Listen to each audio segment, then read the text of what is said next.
રાજુભાઈ આજે? આજે મૂળી 2 જિલ્લા પંચાયતની સીટ પરથી ભારતીય જનતા પાર્ટીનો ભવ્ય વિજય થયો છે. આ વિસ્તારના તમામ મતદારોનો, ખાસ કરીને ખેડૂત, મજદૂર અને પશુપાલકોનો હૃદયથી આભાર વ્યક્ત કરું છું. સાથે જ ભારતીય જનતા પાર્ટીના સંગઠનનો પણ આભાર વ્યક્ત કરું છું. મૂળી જિલ્લા પંચાયત 2 સીટના મતદારોએ ઐતિહાસિક લીડથી ભારતીય જનતા પાર્ટીના ઉમેદવાર એટલે કે મને રાજુ કરપડાને જંગી બહુમતીથી અહીંયા વિજય બનાવ્યા છે. ત્યારે તમામ મતદારોનો હૃદયપૂર્વક આભાર માનું છું. અને આ જીત જે છે એ મૂળી 2 જિલ્લા પંચાયત સીટના મતદારોની જીત છે. આ જીત ખેડૂતોની જીત છે.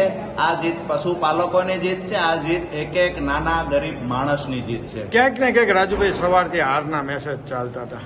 મને એવું લાગે છે કે અહીંયા મતગણતરી ચાલુ થયા પહેલા કોઈ વાહિયાત મેસેજો ચલાવતા હતા. કોઈ એવા મને એવું સાંભળવા મળ્યું કે યુટ્યુબ ચેનલો દ્વારા પણ એવા ફાલતુ વાહિયાત મેસેજો ક્રોસ ચેક કર્યા વગર માત્ર ને માત્ર ઉડતા સમાચાર કોઈ ચલાવતું. પણ મહત્વની વાત એ છે કે આ વિસ્તારના લોકોની આજે જીત થઈ છે, અમારા ખેડૂત ગરીબોની જીત થઈ છે. અને અંતે રાજુ કરપડાને વિજય બનાવવાનું કામ એક મતદારે ઘર ઘર સુધી ફરીને, એક કાર્યકર્તાએ ઘર ઘર સુધી ફરીને વિજય બનાવવાનું કામ કર્યું છે.